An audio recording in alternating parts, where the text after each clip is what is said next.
वेदांत सार, वेदांत सार ग्रंथ में पेज नंबर 89 और इस 89 पेज पर ऊपर से 5 नंबर की पंक्ति है। उस पंक्ति में बीच में आया है तदानीम एतौ विश्व वैश्वानरौ। मिल गया। चलिए, तो बात यह चल रही है, सूक्ष्म सृष्टि उत्पत्ति के बाद स्थूल प्रपंच, इसका विचार करना आरंभ किया। अतः उन सूक्ष्म भूतों का सबसे पहले पंचीकरण बताया।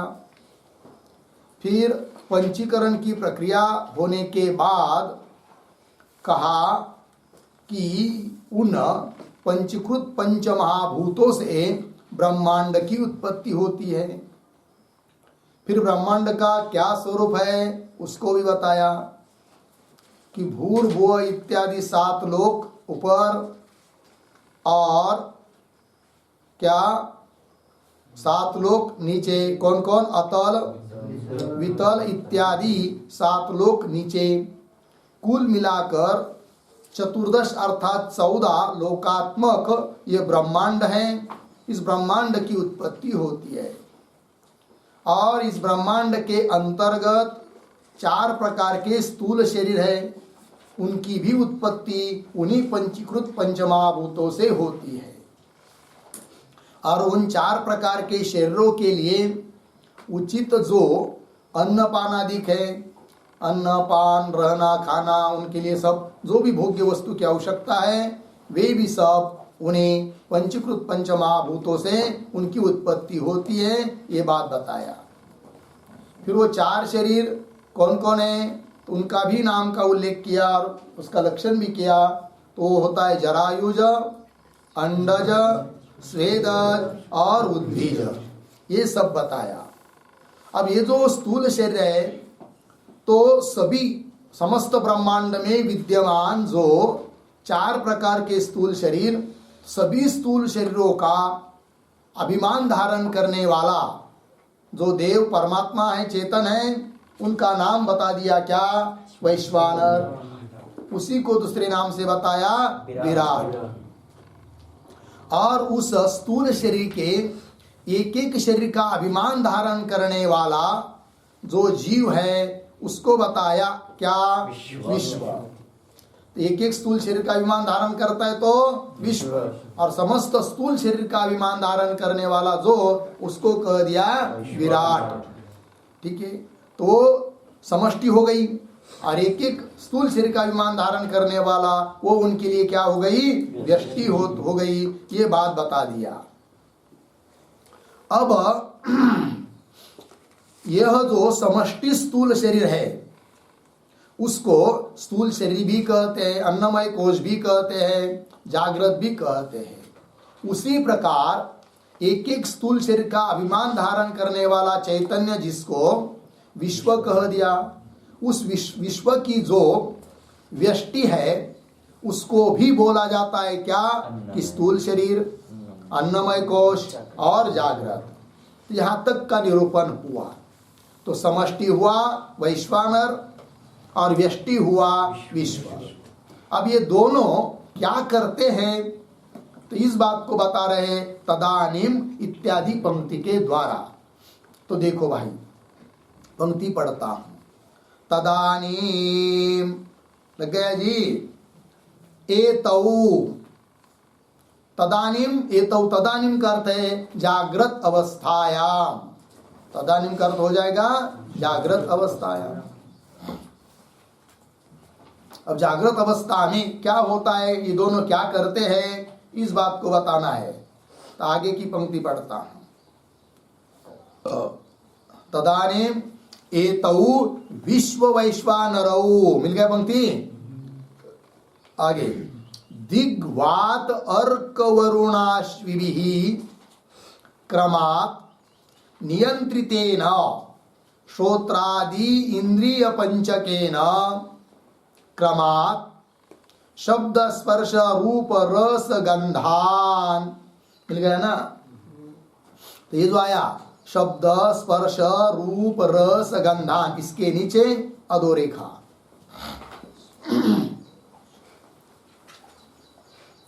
हो गया। आगे चलिए। अग्नि इंद्र उपेंद्र यम प्रजापति क्रमात् नियंत्रितेन वागादि इंद्रिय पंचकेन क्रमात् वचन आदान गमन विसर्ग आनंदान, है कि नहीं? तो ये दो शब्द आया, वचन आदान गमन विसर्ग आनंदान, याद गया ना? उसके नीचे भी अधोरेखा, वचन आदान गमन विसर्ग आनंदान, मिल गया इतना? आगे चलिए। चंद्र चतुर्मुख शंकर अच्युतई शंकराच्युतई क्रमात् नियंत्रितेन मनो बुद्धि अहंकार चित्ताख्येन अंतरिंद्रिय चतुष्केन क्रमात् संकल्प निश्चय अहंकार्य चैतान चैतांश्च चैतांच, ऐसा है ना? तो संकल्प निश्चय अहंकार्य चैतान, इसके नीचे भी अधोरेखा। हो गया इतना? चैतांच सर्वान एतान स्थूल विषयान अनुभवतः, मिल गया जी? ध्यान दीजिए। अनुभवतः, अनुभवते का रूप है? द्वितीय प्रथम पुरुष द्विवचन। हाँ, अनुभवतः अनुपसर्ग भू धातु लट लकार प्रथम पुरुष द्विवचन, ठीक है? अनुभवतः। इस अनुभवतः क्रियापद का कर्ता कौन है? सबसे पहले वाक्य के आरंभ में आए तदानीम के बाद में एतौ विश्व वैश्वानरो, ठीक है ना? तो क्या अर्थ हुआ फिर? एतौ विश्व वैश्वानरो अनुभवतः। ये दोनों विश्व और वैश्वानर जिनका निरूपण अभी तक किया है, वे दोनों अनुभव करते हैं। लग गया जी? कब? जागृत अवस्था है। तदानीम, वाक्य के आरंभ में आया है क्या? तदानीम, तदानीम जागृत अवस्था है। तो जागृत अवस्था में ये दोनों अनुभव करते हैं। लगा इतना वाक्य? अब प्रश्न उपस्थित होता है कि ये दोनों किसका अनुभव करते हैं? ठीक है ना? जागृत अवस्था में अनुभव करते हैं। और जागृत अवस्था मतलब क्या? तो विश्व की जागृत अवस्था कौन है? कि जिस अवस्था में इंद्रियों के द्वारा विषयों का ग्रहण होता है, उस अवस्था का नाम है क्या? जागृत अवस्था। इस काल वर्तमान काल में हम लोग जागृत अवस्था में, इंद्रियों के द्वारा अनुभव होता है विषयों का, अतः ये जागृत अवस्था है। ये तो हो गई विश्व की जागृत अवस्था। किंतु वैश्वानर की जागृत अवस्था क्या है? तब वैश्वानर की जागृत अवस्था होती है क्या? कि पंचीकृत पंच महाभूतों से जगत उत्पन्न हुआ, ठीक है ना? तो उत्पन्न हुआ जो स्थूल सृष्टि, स्थूल जगत, यही उसकी जागृत अवस्था है। किसकी? वैश्वानर की। लग गया जी? वैश्वानर की जागृत अवस्था का मतलब होता है पंचीकृत पंच महाभूतों से उत्पन्न हुई जो स्थूल सृष्टि है, स्थूल जगत। तो ये स्थूल जगत है ना, स्थूल जगत की जो उत्पत्ति है ना, यही है क्या? वैश्वानर की जागृत अवस्था। तो चलिए वाक्य का तात्पर्य समझ में आया कि जागृत अवस्था में विश्व और वैश्वानर क्या करते हैं? अनुभव करते हैं। अब प्रश्न है कि किनका अनुभव करते हैं भाई? तो अनुभवतः क्रियापद मिला, तो अनुभवतः के पूर्व में एक शब्द आया है, स्थूल विषयान अनुभवतः। अर्थ हो गया फिर, विश्व और वैश्वानर जागृत अवस्था में स्थूल विषयों का अनुभव करते हैं। बराबर? अब वो कौन कौन स्थूल विषय है उसका विचार करना है, तो पंक्तियों को पढ़ना है, किंतु उसके पहले थोड़ा कॉपी पर आप लोग लिखिए। तो लिखिए अधिष्ठातृ देवता,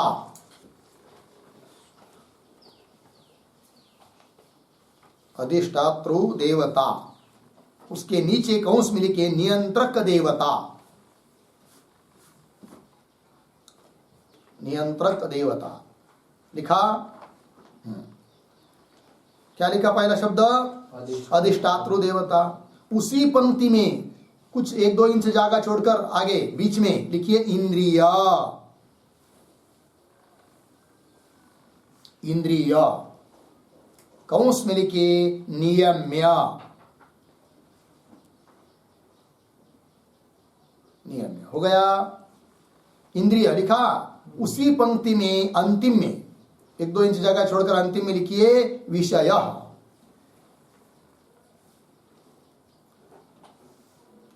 एक लाइन हो गई ना?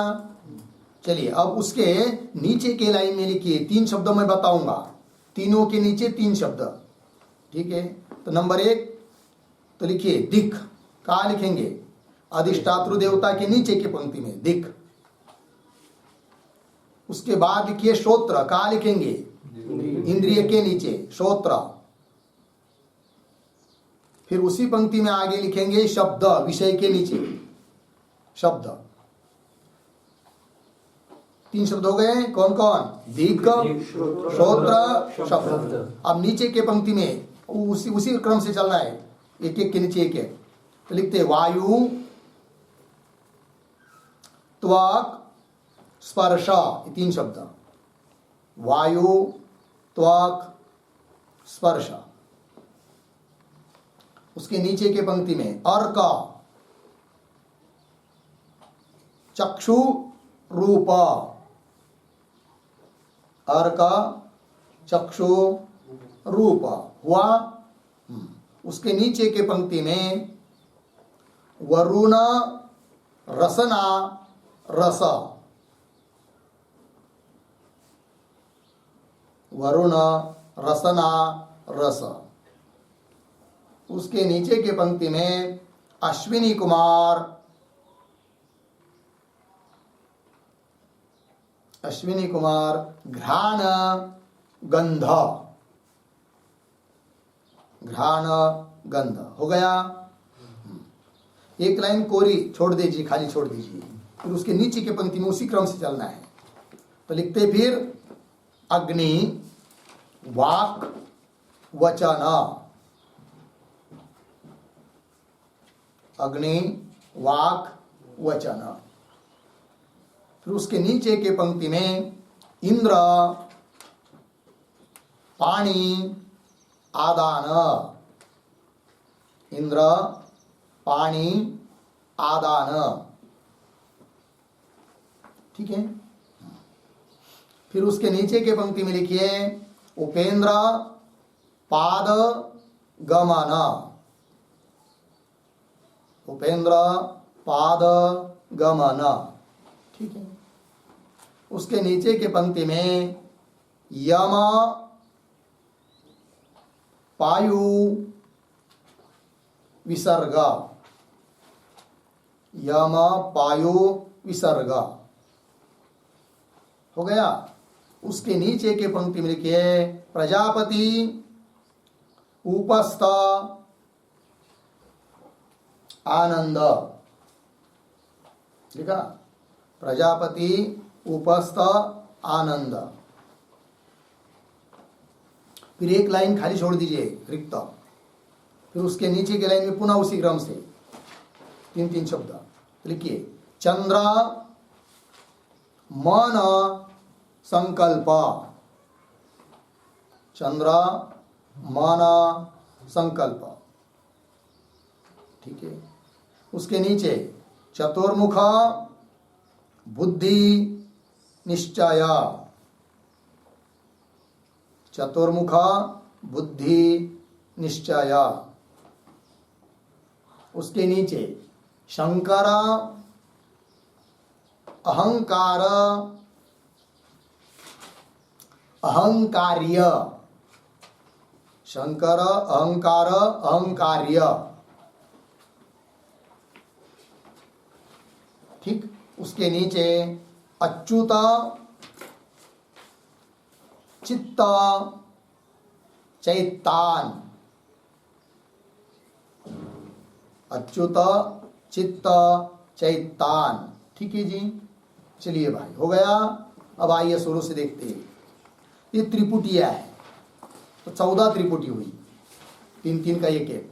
ठीक है, तो पहले लाइन में दिक दिक दिक लिखा है ना। दिक मतलब देवता विशेष, दिशाभिमानी देवता, उसके द्वारा नियंत्रित रहता है श्रोत्र इंद्रिय। अर्थात श्रोत्र का अधिष्ठातृ देवता कौन है? दिक। और श्रोत्र इंद्रिय का विषय कौन है? शब्द। श्रोत्र इंद्रिय का विषय कौन है? शब्द। बात समझ में आ रही कि नहीं? श्रोत्र इंद्रिय के द्वारा शब्द का ग्रहण होता है, किंतु श्रोत्र इंद्रिय के द्वारा शब्द का ग्रहण तब होता है जब वह श्रोत्र इंद्रिय दिक के द्वारा नियंत्रित रहेगा, है कि नहीं? मतलब तीनों की त्रिपुटी आवश्यक है, तीनों में से एक भी नहीं रहेगा, विषय का ग्रहण नहीं होगा। शब्द है, दिक भी है, श्रोत्र ही नहीं है, तो किसका कैसा ग्रहण करेंगे शब्द का, है कि नहीं? या दिक है, श्रोत्र है, शब्द ही नहीं है, तो भी ग्रहण नहीं होगा। त्रिपुटी तीनों भी चाहिए बराबर। उसी प्रकार वायु के द्वारा नियंत्रित है त्वक इंद्रिय, और विषय है कौन? स्पर्श, स्पर्श का ग्रहण होता है। अर्क, अर्क शब्द के बगल में लिख लीजिए कौंस में सूर्य। अर्क शब्द का दूसरा अर्थ होता है क्या? सूर्य। सूर्य देवता है, उसके द्वारा नियंत्रित है कौन? चक्षु, और चक्षु के द्वारा ग्रहण होता है विषय कौन सा? रूप। बोलते जाइए, रूप का ग्रहण होता है। फिर उसके बाद वरुण देवता, उसके द्वारा नियंत्रित है रसनेन्द्रिय, और रस है कौन? विषय कौन है? रस। फिर अश्विनी कुमार देवता विशेष, उनके द्वारा नियंत्रित है घ्राणेन्द्रिय, और घ्राण इंद्रिय के द्वारा विषय का ग्रहण होता है कौन से? गंध। ठीक है। फिर उसके बाद अब ये 5 ज्ञानेन्द्रिय के बारे में त्रिपुटी बताई। फिर आगे जो पंक्ति आ रही अग्नि वगैरह ये सब, वो कर्मेंद्रिय की त्रिपुटी। तो अग्नि देवता, उसके द्वारा नियंत्रित है वाक इंद्रिय, कर्मेंद्रिय है, और उसका विषय क्या है? वचन। वचन के बगल में लिखिए बोलना। वचन मतलब क्या? बोलना, बोलने। ठीक है। फिर नीचे इंद्र देवता है, उसके द्वारा नियंत्रित है कौन? पानी। पानी हाथ, पानी शब्द का अर्थ क्या है? हाथ। तो पानी के बगल में लिख के रख सकते हैं हस्त, हाथ। फिर विषय क्या है? आदान। आदान के बगल में लिख के लिखिए ग्रहण, लेना देना। लिख के रखिए, क्या हुआ? समझ में नहीं आया? क्यों इतना धीरे धीरे बताया? तो भी प्रैक्टिस करना है दिन भर। किसी को बोलना आप बताओ भाई मैं लिखता हूं, तब वो प्रैक्टिस बन जाएगी, है कि नहीं? लिखना पड़ता है यार। ठीक है, तो चलिए, इंद्र पानी मतलब हाथ, और विषय क्या है? आदान, लेना देना, ये हाथ का विषय है। और आगे चलिए, उपेंद्र देवता विशेष, उसके द्वारा नियंत्रित है कौन? पाद, पाय, हम लोगों के पैर, और विषय क्या है? गमन। तो गमन के बगल में लिख के रखिए चलना, चलना फिरना घूमना, ये सब आता है उसमें। फिर नीचे देवता है यम, यमराज, और यमराज के द्वारा नियंत्रित है भाई कौन? वायु। वायु के बगल में लिख के रखिए गुद, गुदेंद्रिय। वायु को, वायु का नाम क्या है? गुद, गुदेंद्रिय। ठीक है जी। और विषय है विसर्ग। विसर्ग शब्द के बगल में लिख के रखिए मल त्याग। सुबह सुबह जाते हैं ना लोग शौचालय के लिए, तो मल त्याग करते हैं, गुदेंद्रिय के द्वारा करते हैं।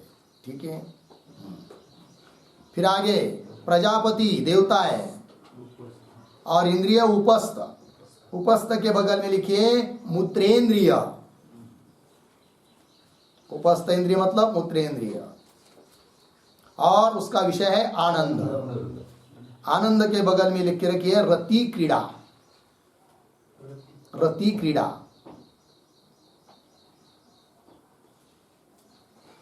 वो उसका विषय है। हो गया। आइए फिर नीचे है चंद्र, चंद्र नाम, चंद्र देवता, उससे नियंत्रित होता है कौन? मन। और मन का विषय क्या? संकल्प, संकल्प विकल्प करना, ये मन का विषय है। फिर उसके बाद नीचे है चतुर्मुख, चतुर्मुख, इसके बगल में लिख के रखिए ब्रह्मदेव। चार है मुख जिसको, ऐसा कौन है वो? ब्रह्मदेव। और इंद्रिय कौन? बुद्धि, बुद्धि नियंत्रित है किसके द्वारा? ब्रह्मदेव से। और बुद्धि का विषय क्या है? निश्चय करना, ठीक है।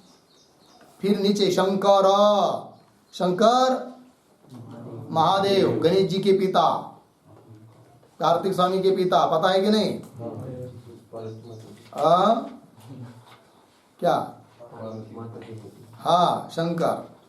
फिर इंद्रिय है कौन? अहंकार, अहंकार अंतःकरण की एक अवस्था है, वो नियंत्रित है शंकर भगवान से। और विषय है अहंकार्य, मतलब जो भी अहंकार का विषय होगा वो। तो अहंकार्य इसके बगल में लिख के रखिए गर्व, गर्व, जिस किसी का भी हम लोग गर्व करते कि नहीं, अहंकार का विषय। फिर नीचे है अच्युत, अच्युत, अच्युत मतलब विष्णु, अच्युत इस शब्द के बगल में लिख के रखिए विष्णु, विष्णु भगवान का नाम है अच्युत, जो कभी अपने स्थिति से च्युत नहीं होते। तो क्या हम लोग तो अपनी स्थिति में थोड़ी रहते, हमेशा च्युत हो जाते है कि नहीं? मतलब क्या होते हैं? विक्षिप्त हो जाते हैं, भ्रम हो जाता है हम लोगों को। अपना स्वरूप का ध्यान करते कर जाएंगे, फिर शरीर पर आ जाते तुरंत। उस प्रकार वैसा नहीं है भगवान का। वो कैसे? अच्युत, कभी अपने स्थिति से हिलते नहीं है, डुलते नहीं है, अपने महिमा में रहते, अच्युत विष्णु। फिर इंद्रिय कौन? चित्त, और विषय चैतान, चैतान मतलब तो लिख के रखिए उसके आगे नीचे कंस में स्मरणादि चित्त के विषय, स्मरणादि चित्त के विषय, ठीक है ना? स्मरण वगैरह ये सब चित्त के जो भी विषय है। हो गया। बात यह चल रही है कि विश्व और वैश्वानर क्या करते हैं। जो अभी इंद्रिय बताए ना आपने बीच में लाइन, श्रोत्र त्वग इत्यादि, इन इंद्रियों के द्वारा, और वो इंद्रिय भी कैसे? दिक वायु इत्यादि देवताओं के द्वारा नियंत्रित ऐसे जो इंद्रिय, कौन इंद्रिय? श्रोत्रादि इंद्रिय। उन श्रोत्रादि इंद्रियों के द्वारा शब्दादि विषयों का अनुभव करते हैं कौन? विश्व और वैश्वानर। बात समझ में आ रही कि नहीं? अनुभव करते, कौन अनुभव करते हैं? विश्व और वैश्वानर। कैसे अनुभव करते हैं? विषयों का, इंद्रियों के द्वारा। और वो इंद्रिय कैसे? दिक आदि देवताओं के द्वारा जो नियंत्रित है, ऐसे इंद्रिय उन इंद्रियों के द्वारा शब्दादि विषयों का अनुभव करते हैं कौन? विश्व और वैश्वानर। बात लगी है ना? अब चलिए मूल में। तदानीम, मिली पंक्ति सबको? तो तदानीम एतौ विश्व वैश्वानरौ, ये विश्व और वैश्वानर, ठीक है ना जी? तो अंतिम में क्रियापद है क्या? अनुभवतः, बराबर? हाँ, अनुभवतः, अनुभव करते हैं। किंतु बीच में 2-3 जगह अधोरेखा की हम लोगों ने, तो वाक्य अलग अलग बन जाएंगे। तो पहला वाक्य क्या बनेगा? विश्व एतौ विश्व वैश्वानरौ शब्द स्पर्श रूप रस गंधान अनुभवतः, शब्द स्पर्श रूप रस गंध इनका अनुभव करते हैं। एक वाक्य हुआ। दूसरा वाक्य बनाइए, एतौ विश्व वैश्वानरौ वचन आदान गमन विसर्ग आनंदान अनुभवतः, वचन इत्यादि अनुभव विषयों का क्या करते हैं? अनुभव करते हैं। 2 वाक्य बन गए। तीसरा वाक्य बनाइए, एतौ विश्व वैश्वानरौ संकल्प निश्चय अहंकार्य चैतान अनुभवत, ठीक है ना। फिर अनुभवत के पूर्व में आया है स्थूल विषयान, तो ये सबके साथ जुड़ेगा, है कि नहीं। तो श्रोत्रादि स्थूल विषयान, वचनादि स्थूल विषयान और संकल्प आदि स्थूल विषयान अनुभवत। और वो अनुभव करते स्थूल विषयों का। कितने वो विषय? सर्वान। तो स्थूल विषयान के पूर्व में आया है पद कौन सा? सर्वान एतान स्थूल विषयान। तो क्या वाक्य बना फिर? विश्व एतौ विश्व वैश्वानरौ। ये विश्व और वैश्वानर क्या कि सभी इन स्थूल विषयों का अनुभव करते हैं। बात समझ में आएगी नहीं? कौन? विश्व और वैश्वानर क्या करते हैं? सभी स्थूल विषयों का अनुभव करते हैं। तो सभी स्थूल विषय कौन कौन? शब्दादिक ज्ञानेन्द्रियों के विषय, वचनादि कर्मेंद्रिय के विषय और संकल्प आदि अंतर इंद्रिय के विषय। क्योंकि इंद्रिय के दो भेद, बाह्य इंद्रिय, अंतर इंद्रिय, ठीक है। अंतर इंद्रिय मतलब मन, है कि नहीं? मन, बुद्धि, चित्त, अहंकार, अंतःकरण की चार भेद है, उनको कहते हैं क्या? अंतर इंद्रिय। और उन चार को छोड़कर श्रोत्रादि और वाणी वगैरह ये सब कैसी इंद्रिय है? बाह्य इंद्रिय है। लग गया कि नहीं? तो चलिए फिर इतना बात लगी। अब चलिए शुरू से। तदानीम, पंक्ति देखी, तदानीम एतौ विश्व वैश्वानरौ, मिला। दिग्वातार्क वरुण अश्विभिः, मिला। आपको लिख के दिया है पहले पंक्ति में दिक वायु, ऊपर से नीचे दिक वायु अर्क वरुण अश्विनी, आया कि नहीं? अश्विनी कुमार वही लिया है यहाँ पर। दिक वात मतलब वायु, अर्क मतलब सूर्य, वरुण देवता और अश्विनी मतलब अश्विनी कुमार। लग गया? इनके द्वारा क्रमशः नियंत्रितेन, इनके द्वारा क्रमशः जो नियंत्रित है इंद्रिय। कौन इंद्रिय? आगे पंक्ति, श्रोत्रादि इंद्रिय पंचकेन, श्रोत्रादि 5 इंद्रिय के द्वारा। तो श्रोत्रादि 5 इंद्रिय कौन कौन? श्रोत्र, त्वक, चक्षु, रसना, घ्राण, ठीक है ना। और क्रमशः उन देवताओं के द्वारा उन इंद्रियों का क्या हुआ है? नियंत्रण। लग गया जी? रसना का नियंत्रण किससे? वरुण से। त्वक इंद्रिय का नियंत्रण किससे? वायु से। बोलते जाओ, नकाशा लिख के दिया है आपको। लग गया कि नहीं? घ्राण इंद्रिय का नियंत्रण किससे होता है? अश्विनी कुमार। लग गया? आगे चलिए मूल में। क्रमात् नियंत्रितेन श्रोत्रादि इंद्रिय पंचकेन, क्रमात्, मिला कि नहीं? क्रमात्। अब विषय को बता रहे, शब्द, स्पर्श, रूप, रस, गंधान अनुभवतः, अंतिम में। लग गया जी? शब्द, स्पर्श, रूप, रस, गंध इन विषयों का क्या करते हैं? अनुभव करते हैं। तो क्या वाक्य सिद्ध हुआ? विश्व और वैश्वानर क्या जागृत अवस्था में दिक वगैरह देवता के द्वारा नियंत्रित ऐसे जो श्रोत्रादि इंद्रिय, उन श्रोत्रादि इंद्रियों के द्वारा शब्दादि विषयों का अनुभव करते हैं। हो गया? फिर आगे चलिए। शब्द, स्पर्श, रूप, रस, गंधन तक आ गए ना। फिर आगे अग्नि, उपेंद्र, यम, प्रजापति भी, यही है ना? क्या क्या? अग्नि, इंद्र, उपेंद्र, यम, प्रजापति। आपको नकाशा में लिख के दिया है, एक पंक्ति छोड़कर नीचे आया था ना, अग्नि, इंद्र वगैरह। तो ये सब देवता का नाम लिया अभी। इन देवताओं के द्वारा नियंत्रित है कौन? वाग आदि कर्मेंद्रिय। तो पंक्ति को देखिए, अग्नि, इंद्र, उपेंद्र, यम, प्रजापति भी क्रमात् क्रमशः नियंत्रितेन, इनके द्वारा जो नियंत्रित है। कौन? वागादि इंद्रिय पंचकेन, वागादि 5 इंद्रिय।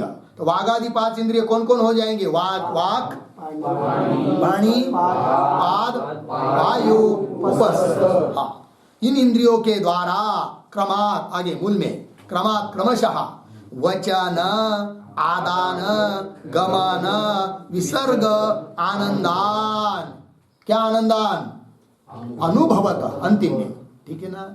तो उन 5 इंद्रियों के द्वारा वचन बोलने, आदान लेना देना, गमन जाना घूमना फिरना, और विसर्ग त्याग करना और आनंद, इन सभी विषयों का क्या करते हैं? अनुभव करते हैं। कौन? विश्व और वैश्वानर। लग गया पंक्ति? फिर आगे चलिए। चतुर्मुख शंकर, नहीं, चंद्र चतुर्मुख शंकर अच्युत, चार देवता है। इन चार देवताओं के द्वारा क्रमशः नियंत्रित चार इंद्रिय, कौन कौन? मन, बुद्धि, अहंकार और चित्त। इन चार अंतर इंद्रिय के द्वारा चार विषयों का क्या करते हैं? अनुभव करते हैं। वही देखिए, चंद्र चतुर्मुख शंकर अच्युतैः क्रमात् नियंत्रितेन, लेकिन इनके द्वारा नियंत्रित कौन? मनो बुद्धि, मन बुद्धि, अहंकार और चित्ताख्येन। आख्या नाम, आख्या शब्द का अर्थ होता है नाम। तो मन बुद्धि चित्त, मन बुद्धि अहंकार चित्त नाम वाले जो अंतर इंद्रिय चतुष्केन, अंतर इंद्रिय कितने? वो चार। चार अंतर इंद्रियों के द्वारा क्या करते हैं? क्रमशः चार विषयों का अनुभव करते हैं। वो चार विषय कौन? संकल्प, निश्चय, अहंकार, चैतान। लिख के दिया है। इन विषयों का क्या करते हैं? अनुभव करते हैं। तो वही लिखा आगे, सर्वान एतान, सभी इन विषयों का। कैसे वो विषय? पुनः स्थूल विषय। तो स्थूल विषयान अनुभवत, अनुभव करते। बात लगी भाई सबको? पंक्तियां लग गई। अब आगे चलिए, बोलेंगे भाई इन बाह्य विषयों का, स्थूल विषयों का अनुभव करते ये सब विश्व और वैश्वानर। इसके लिए प्रमाण क्या है? तो प्रमाण दे रहे, श्रुति का प्रमाण दिया जा रहा है। तो प्रमाण है जागृत स्थानो बहिप्रज्ञ, ये श्रुति है।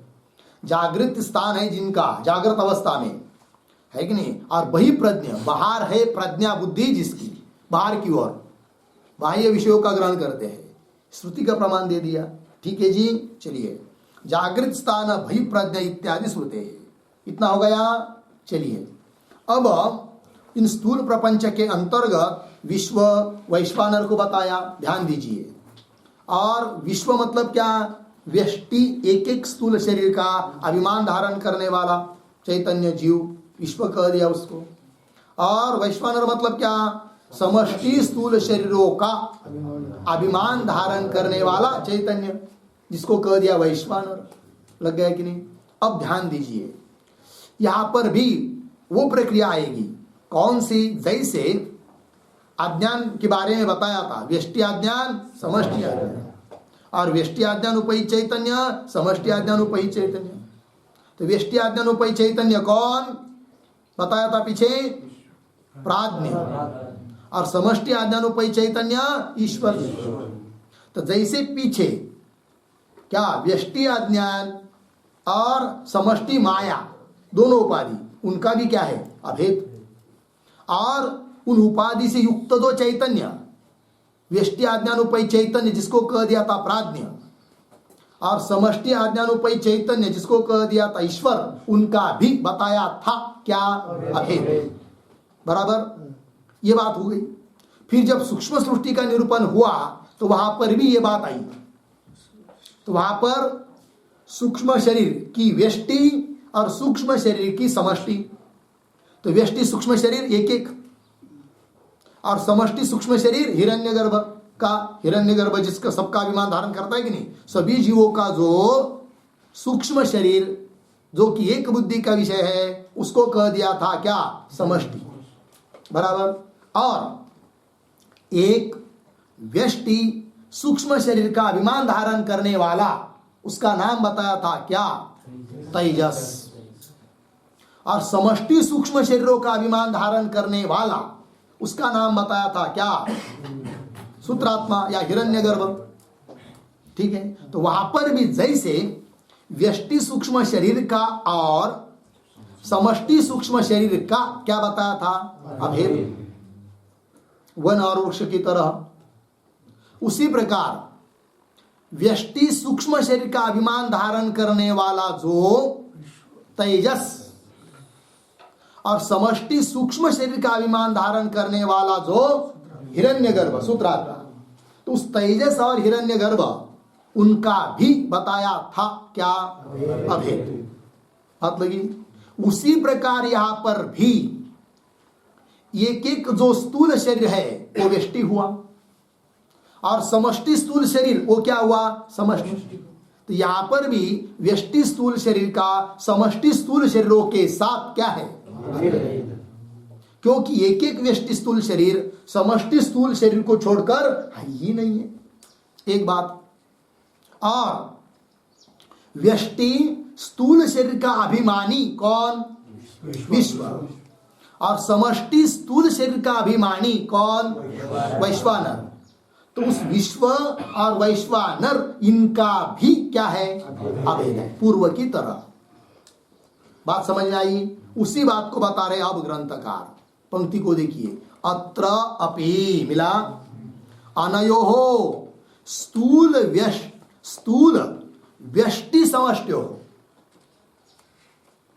तदुपहित विश्व वैश्वानरयोः च वनवृक्षवत् तदवच्छिन्न आकाशवच्च। एक दृष्टांत, जलाशय जलवत् तद्गत प्रतिबिंब आकाशवच्च पूर्ववत् अभेद। मिला? वाक्य के आरंभ में क्या शब्द आया है? अत्रापि। क्या? अनयोः स्थूल व्यष्टि समष्टयो। मिला? फिर अंतिम पद आया है कौन? अभेद। तो वाक्य बन गया। क्या बना फिर? अनयोः स्थूल व्यष्टि समष्टयोः अभेद। ठीक है? इन स्थूल शरीर की व्यष्टि और स्थूल शरीर की समष्टि, स्थूल शब्द दोनों तरफ लगेगा।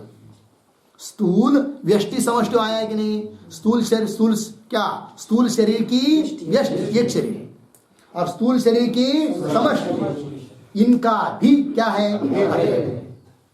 जैसे उधर सूक्ष्म शरीर व्यष्टि और सूक्ष्म शरीर समष्टि, इनका भी बताया था क्या? अभेद। उसी प्रकार यहां पर भी स्थूल व्यष्टि शरीर का और स्थूल समष्टि शरीर का क्या है? अभेद। एक बात हो गई। फिर आइए मूल में। पहला पद क्या है? अनयोः स्थूल व्यष्टि समष्टि हो, आया कि नहीं? उसको छोड़ दीजिए, आगे देखिए। तद उपहित विश्व वैश्वानरयोः। मिला? क्या? तद उपहित विश्व वैश्वानरयोः। फिर अंतिम पद क्या? अभेद। लग गया? तदुपहित व्यष्टि स्थूल शरीर उपहित समष्टि स्थूल शरीर उपहित, उपाधि से युक्त कौन? विश्व वैश्वानर। तो विश्व कैसा है?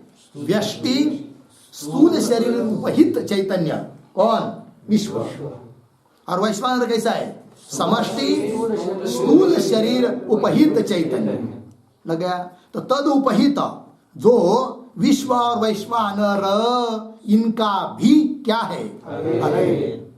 ठीक है? तो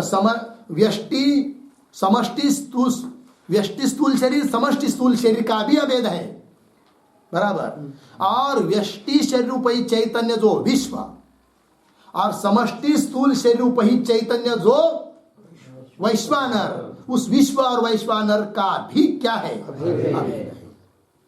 इतना लगाना। फिर बीच में दृष्टांत दिया है, वो दृष्टांत पढ़ेंगे। तो कैसा? वन वृक्षवत् अभेद। लग गया जी? वन और वृक्ष का जैसा अभेद है, उस प्रकार का अभेद है। एक बात और आगे, तदवच्छिन्न आकाशवत्। तदवच्छिन्न वनावच्छिन्न आकाश, वृक्षावच्छिन्न आकाश, इनका भी क्या है? अभेद है। दृष्टांत में एक दृष्टांत हुआ। उसी प्रकार आगे देखिए, है ना? तदवच्छिन्न आकाशवत्, इतना लगा। आगे क्या है? जलाशय जलवत् क्या? अभेद। जलाशय और जल, इनका जैसा क्या होता है? अभेद होता है। और उसी प्रकार क्या? तद्गत प्रतिबिंब आकाशवत् च अभेद। तद्गत प्रतिबिंब, तद्गत जलाशयगत जलगत, जो प्रतिबिंब है, उस प्रतिबिंब आकाश, उन प्रतिबिंब आकाश का भी जैसे अभेद है, उसी प्रकार व्यष्टि स्थूल शरीर समष्टि स्थूल शरीर का भी अभेद है, और व्यष्टि स्थूल शरीर रूपी जो विश्व और समष्टि स्थूल शरीर रूपी जो वैश्वानर, उनका भी क्या है, अभेद। लग गया? जैसे वन और वृक्ष का भेद है, वैसा व्यष्टि स्थूल शरीर और समष्टि स्थूल शरीर का भेद। बराबर? जैसे वनावचिन्न आकाश का और वृक्षावचिन्न आकाश का भेद है, वैसे विश्व चैतन्य और वैश्वानर का क्या है, अभेद। बात समझ में आई? हाँ, वही लिखा है, तद्गत प्रतिबिंब आकाश वच्च पूर्ववत अभेद। पूर्ववत मतलब जैसे पीछे, व्यष्टि अज्ञान समष्टि अज्ञान, व्यष्टि सूक्ष्म शरीर समष्टि सूक्ष्म शरीर, बराबर? प्राज्ञ ईश्वर, तेजस हिरण्यगर्भ, इनका जैसा अभेद बताया था, उसी प्रकार यहाँ पर भी क्या, व्यष्टि स्थूल शरीर समष्टि स्थूल शरीर का अभेद, और व्यष्टि स्थूल शरीर अभिमानी चैतन्य जो विश्व उसका, और समष्टि स्थूल शरीर अभिमानी चैतन्य जो वैश्वानर, उस विश्व और वैश्वानर का भी क्या है, अभेद। लग गया? चलिए, पूर्ववत अभेद मिल गया। आगे, एवं पंचीकृत पंचभूतेभ्यः स्थूल प्रपंचोत्पत्ति। लग गया? इस प्रकार पंचीकृत पंच महाभूतों से स्थूल प्रपंच की उत्पत्ति किस तरह से होती है, इसका वर्णन यहां तक हुआ। बात समझ में आई? आगे चलिए, अब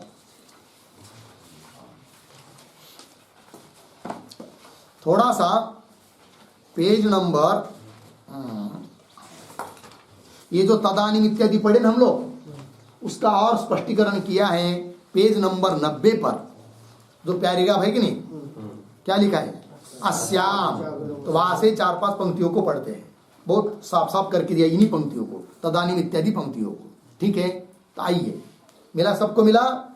टीका में अस्याम जागृत अवस्थायाम, तदानीम आया था कि नहीं, उसका अर्थ कर दिया, इस जागृत अवस्था में एतौ वैश्वानर विश्व, वैश्वानर और विश्व ये दोनों, दिग वायु सूर्य वरुण अग्नि भी, ये देवता हुई 5, इनके द्वारा क्रमशः नियंत्रितेन 5 इंद्रिय, कौन कौन, श्रोत्र त्वक चक्षु जिह्वा घ्राण इंद्रिय पंचकेन, ये 5 देवता के द्वारा 5 इंद्रिय नियंत्रित हुए, और इन इंद्रियों के द्वारा क्रमशः आगे 5 विषय, कौन कौन, शब्द स्पर्श रूप रस गंधान, फिर गंधन के बाद क्या आएगा, अनुभवतः, अनुभव करते हैं विश्व और वैश्वानर। एक बात पूरी हुई, फिर आगे देखिए, तथा, पंक्ति मिल रही कि नहीं, तथा।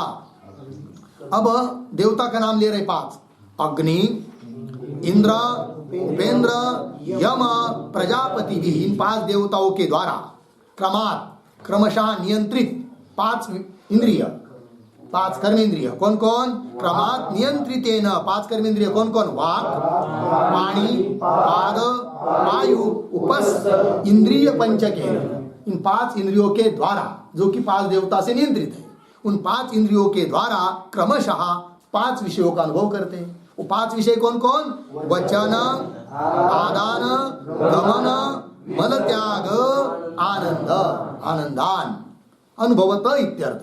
लग गया इतना? आगे चलिए, एवं उसी प्रकार 4 देवता भी, इंद्र, ब्रह्म, शंकर, विष्णु भी, ये 4 देवता हुए।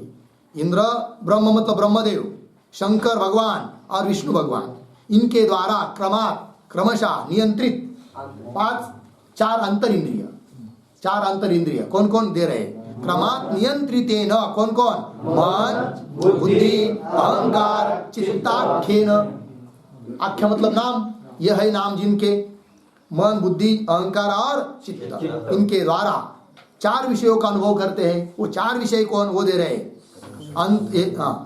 अंतर इंद्रिय चतुष्केन, ये अंतर इंद्रिय चतुष्टय इसका नाम है। इनको क्या कहते हैं? ये 4 अंतर इंद्रिय है।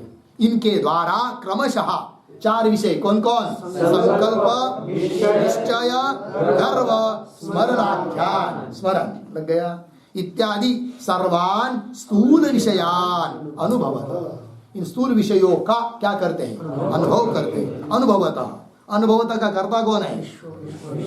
विश्व वैश्वानरो लग गया।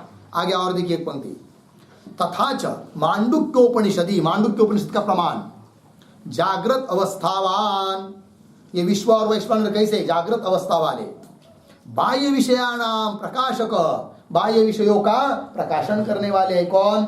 विश्व और वैश्वानर। हाँ, बाह्य विषयाणाम प्रकाशक च वैश्वानर एव स्थूल विषयान उपभुक्ते, वैश्वानर के साथ साथ विश्व भी लेना, ठीक है, उपलक्षण करके इन स्थूल विषयों का उपभोग करते हैं। इति उत्तम, इति उत्तम ये कहा गया है कहां पर? मांडुक्य उपनिषद। हो गया जी, ये बात हो गई पूरी यहां तक। अब आगे चलते हैं। आगे क्या है फिर? अब महाप्रपंच निरूपण मिल गया, लेना है ना? चलिए, सरल है, कोई कठिन नहीं है। तो महाप्रपंच का निरूपण अब करना है, ठीक है। पंक्ति देखिए, एतेषाम स्थूल सूक्ष्म कारण प्रपंचानाम अपि समष्टि ही एकः महान प्रपंचः भवति। तो वाक्य पूर्ण विराम दीजिए वहां पर, ठीक है ना? अर्थ देखिए भाई,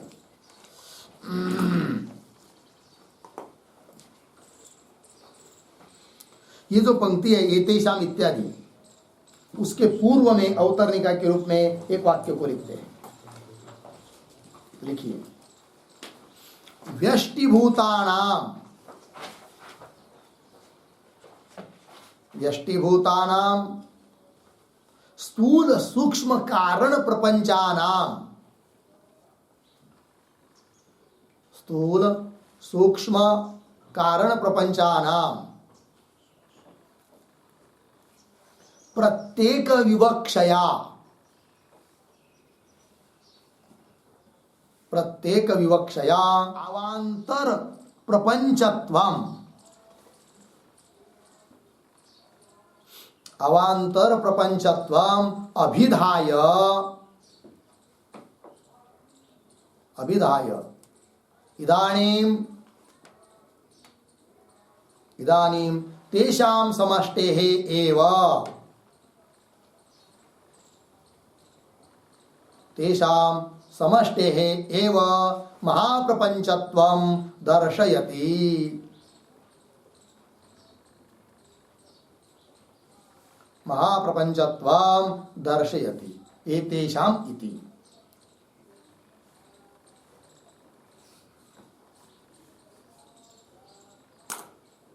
हो गया ना जी? चलिए भाई,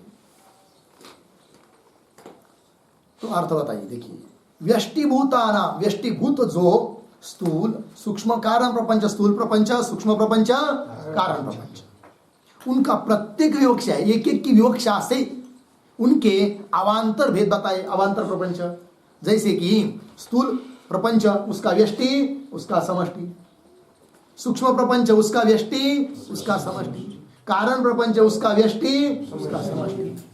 तो अवांतर प्रपंचत्वम अभिधाय कथन करके, कथन किया। फिर अब क्या करेंगे? इदानीम तेषाम समष्टि, उन सबकी समष्टि। अभी तो ये एक समष्टि हुई, स्थूल प्रपंच की समष्टि, सूक्ष्म प्रपंच की समष्टि, कारण प्रपंच की समष्टि। अब सभी समष्टि को मिलाकर यदि विचार करेंगे एक, तो वो हो जाएगी क्या? महासमष्टि, महाप्रपंच, ठीक है जी। वही देखिए, तेषाम समष्टे एव महाप्रपंचत्वम दर्शयति, उन सबकी समष्टि मिलकर एक बुद्धि का विषय करेंगे तो वो बन जाती है क्या? महाप्रपंच, महाप्रपंच। वही कह रहे आप मूल में। आइए, एतेषाम स्थूल सूक्ष्म कारण प्रपंचानाम अपि, स्थूल प्रपंच सूक्ष्म प्रपंच कारण प्रपंच का भी जो समष्टि है, जो अपनी अपनी समष्टि है, स्थूल प्रपंच की समष्टि सूक्ष्म की समष्टि, कारण प्रपंच की समष्टि। समष्टि एक, सब मिलकर अभी एक महान प्रपंच भवति, महान प्रपंच हो जाता है। लग गया जी? बोलेंगे कैसे, जरा उदाहरण बताओ भाई, समझ में नहीं आ रहा है। तो उदाहरण देकर बता रहे हैं। क्या उदाहरण? जैसे मिलिट्री में होता है कि नहीं, क्या एक टुकड़ी, उसको नाम दिया जाता है अलग अलग, हाँ, बटालियन है कि नहीं, ये बटालियन, वो बटालियन, वो बटालियन, वो सब सब सब अलग अलग टुकड़ियां, फिर सब मिलकर एक नाम दिया जाता है, ठीक है ना, वो होता है समष्टि। फिर ऐसे अनेक समष्टि, फिर सब मिलकर वो सब क्या है, भारत की सेना है। लग गए जी? हाँ, उस प्रकार तो यहां पर भी वैसा ही है। तो उदाहरण दे रहे ग्रंथकार, यथा अवांतर वनाना, वन ही स्वयं समष्टि है, वृक्ष वेष्टि और वन समष्टि, किंतु ऐसे अनेक वन है, जैसे कि नीम के पेड़ का वन, या आम्र पेड़ का वन, ये पीपल के पेड़ों का वन है कि नहीं, आंवले का वन, 10-10 एकड़ 20-20 एकड़ लगा दिया अलग अलग अलग अलग किसी ने, तो अलग अलग वन हुए कि नहीं। आप वो समझ लीजिए आम के पेड़ का जो वन है वहां आप गए तो एक आम को देखेंगे तो वो हो गया व्यष्टि, किंतु बहुत सारे आम है उसमें 10-20 एकड़ में, तो वो सब क्या हुआ, समष्टि। किंतु आम के पेड़ की समष्टि हुई, न कि आंवले के पेड़ की। आंवले के पेड़ की समष्टि अलग है, पीपल के पेड़ की समष्टि अलग है, बराबर है कि नहीं। तो अनेक समष्टि हुई, किंतु वो सभी समष्टि को लेकर अब बोलेंगे ये किसका है भाई, सब हमारा ही है, ये सब खेत क्या है, 500 एकड़ हमारा ही है। तो ये सब क्या है, ये सब क्या है, पेड़ों की समष्टि। तो वो क्या होगा फिर, महावन, महासमष्टि। लग गया कि नहीं। उसी प्रकार यहां पर करे, यथा अवांतर वन, अवांतर वन मतलब बता दिया आपको, एक एक, जैसे आम के पेड़ का वन, पीपल के पेड़ का वन, ठीक है ना, उस प्रकार अवांतर वनानाम समष्टि एकम महद वनम भवति, एक महान वन बन जाता है सबको मिलकर। ये दृष्टांत हुआ। और एक दृष्टांत, यथा वा अवांतर जलाशयानाम समष्टि ही एको महान जलाशय।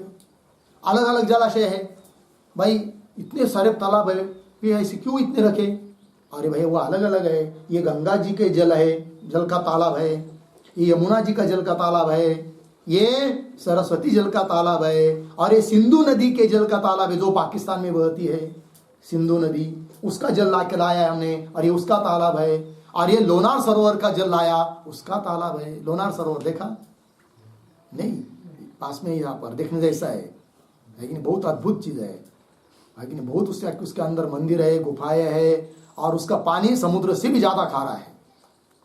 सरकार के ताबे में देखने जैसा है। बीच में यहाँ पर बुल्ढाना जिले में आता है, वो इधर कहीं, ठीक है ना जी, मेयर करके आसपास, ठीक है। चलो कभी जाएंगे एक बार सहल लेकर, सब लोग चलना है, सुबह सुबह निकलेंगे, एक दिन काम करेंगे, दूसरे दिन वापस आ जाएंगे, ठीक, पक्की बात। तो चलो, मैं क्या कह रहा था, उदाहरण दे रहा था। तो अलग अलग जलाशय हुए कि नहीं, अब वो सभी जलाशय को दृष्टि में रखकर एक जलाशय समष्टि, सबकी समष्टि बन जाती है। वो क्या, महासमष्टि, महाजलाशय है कि नहीं, वही दे रहा है उदाहरण। यथा वा अवांतर जलाशयानाम समष्टि ही एक महान जलाशय। होगा इतना? हाँ, आगे चलिए। तो महान प्रपंच बता दिया ना, फिर सबकी समष्टि क्या बन गया, महान प्रपंच भवति, इतना लगा। आगे, एतदुपहितम वैश्वानरादि ईश्वर पर्यंतम चैतन्यम अपि अवांतर वनावच्छिन्न आकाश वद अवांतर जलाशय गत प्रतिबिंब आकाश वच्च एकम एव। एकम एव ये मुख्य है। तो शुरू से देखिए, एतद उपहितम, मिला, पंक्ति मिली है कि नहीं। एतद उपहितम मतलब क्या, एतद उपहितम का अर्थ लिखिए, समष्टि एक महान प्रपंच उपहितम। समष्टि एक महान प्रपंचोपहितम, समष्टि एक महान प्रपंचोपहितम, प्रपंचोपहितम हुआ, यह अर्थ हुआ तदुपहितम का। तो समष्टि एक जो महान प्रपंच बताया ना, इस सब महान प्रपंच में उपहित जो चैतन्य, तो उसके अंतर्गत सभी चैतन्य आ गए, विश्व, वैश्वानर, तेजस, हिरण्यगर्भ आदि आदि। लग गया ना? तो पंक्ति के मूल में क्या है? एतद उपहितम, आगे क्या है? वैश्वानर है ना, उसके पूर्व में एक शब्द लिखिए, विश्व। तो शब्द बन जाएगा विश्व वैश्वानरादि ईश्वर पर्यंतम।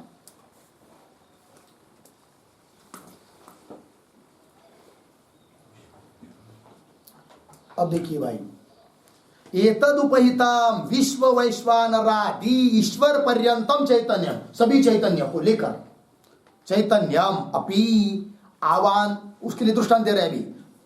तो क्या हुआ जी? पुनः पढ़ता हूं, एतद उपहितम विश्व वैश्वानरादीश्वर पर्यंतम चैतन्यम, क्या अंतिम वाला शब्द एकम एवा, एक ही है कि नहीं? सभी चैतन्य क्या है? दृष्टांत, बीच में दृष्टांत दिया जा रहा है क्या? चैतन्यम अपि एकम एवा। उदाहरण, अवांतर वनावच्छिन्न आकाश पर, अवांतर ये वन सभी वनावच्छिन्न आकाश, जैसे एक महाकाश रूप ही है कि नहीं? वही अवांतर वनावच्छिन्न आकाश वत एक दृष्टांत। दूसरा दृष्टांत, अवांतर जलाशयगत, अवांतर मतलब बीच में, बीच वाले भेद, बीच का भेद वाले, ये एक जलाशय, वो एक जलाशय, वो एक जलाशय, ऐसे उस जलाशय में पड़ा हुआ प्रतिबिंब, उस जलाशय में पड़ा हुआ प्रतिबिंब, ये सब, और सबको मिलकर आप एक दृष्टि। अवांतर जलाशयगत प्रतिबिंब आकाश वच्च, जैसे वो आकाश प्रतिबिंब आकाश एक ही है, उसी प्रकार एकम एव। क्या एकम एव? एतद उपहितम, शुरू में वाक्य क्या है? एतद उपहितम विश्व वैश्वानरादीश्वर पर्यंतम चैतन्यम अपि एकम एव। लगा इतना? आगे चलिए भाई। अब आगे क्या है? आगे आ रहा है कुछ आभ्याम इत्यादि, किंतु उसका विचार हम लोग करते हैं। ओम पूर्णमदः पूर्णमिदं पूर्णात् पूर्णमुदच्यते पूर्णस्य पूर्णमादाय पूर्णमेवावशिष्यते। ओम शांति शांति शांति।